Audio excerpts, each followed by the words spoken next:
But before we do that, I want to turn next to epistemological issues and raise the question of knowledge for idealists. As human beings, we want to know the world, and we want to know the reality, and certainly want to come to know the important truths about reality. And so then there's a question how, if we say the lower realm, the natural world, is of less importance and less significance, less interest to us, we really want to focus our attention on and come to know the higher reality. The source of all of the important truths, the eternal truths, are in the higher reality. How do we come to do so?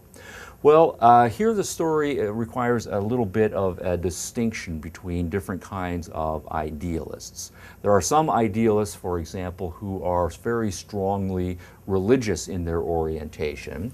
And are traditionally religious in their orientation, and they will then, in talking about the supernatural, speak of it in terms of a personalized being. Right, and so we can then say our question epistemologically is how can we as human beings come to know God, right, or come to be reunited with God. And the standard answer here is that God, being a purely spiritual being, is not going to be something that we can understand through the senses. The senses are physical organs. All they can do is come to know the natural world. We're not going to come to know God through studying nature, because God is wholly other, completely different than. And so what we're then going to need is to have something that we do with our soul, spirits, right, or minds that come to know God. Now, most religions have, at best, put reason a co-equal as a capacity here. Most religions will give pride of place to saying that God is not something that we can primarily reason about.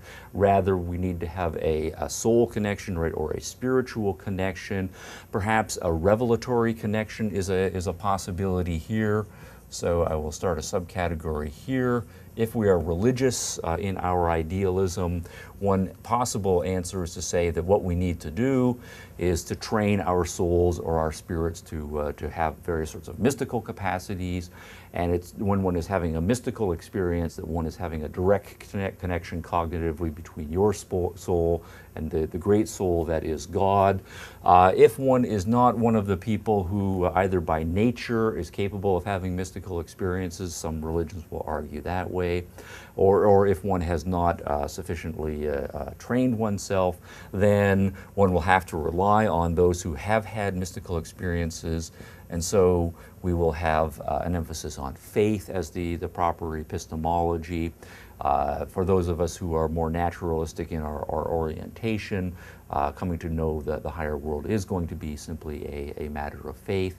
And in some religious traditions, typically later religious traditions, partly due to the influence of philosophy, there will be a secondary role that will be assigned to reason. Reason might take one a certain way along the path toward coming to know God, and then the final step will be a mystical step or a faith-oriented step. Or it might be the case that after one has accepted a certain religious tradition, perhaps on faith, the job of reason secondarily is to come along and provide supporting rationality, supporting reasons for one's faith in this particular case. Non-religious idealists will, when they're conceiving of the supernatural world, conceive of it in impersonal terms.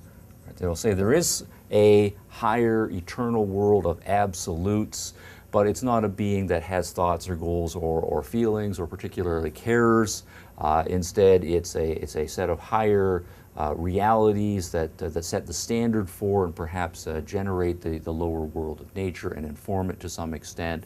Instead of then thinking of the world in terms of God or the gods, right, or various sorts of spirits who have personalities, here we will speak in terms of the higher world being, or in some world, the kind of world of forms, right, or the world of ideas, right, and so on. Or we might say ultimate reality, right, using capital U and capital R in those particular cases. Now, the epistemological story, that is to say, the question of how we come to know this higher world, tends to be different for those idealists who are more impersonal in their conception of the supernatural realm.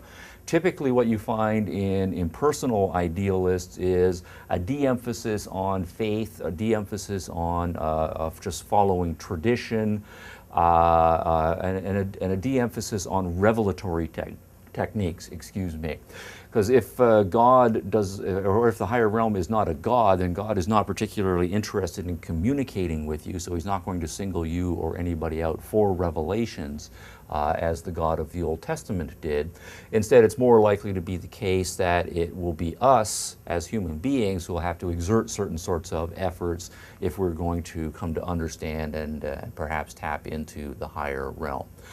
Now, what the epistemology then that it was going to be emphasized by the impersonal advocates of idealism is what I will call a pure reason, right, approach. Right? And that will be a reason, that is to say, we will in principle be able to reason our way from our starting place in the natural world up to the supernatural world. And here the argument is going to be that in addition to our human nature, including sensory apparatus that put us in contact with the natural world, we also have reason, right? Or we have a mind, and the primary purpose of our mind is not to come to know the natural physical world, but rather it has a different destiny, a higher destiny.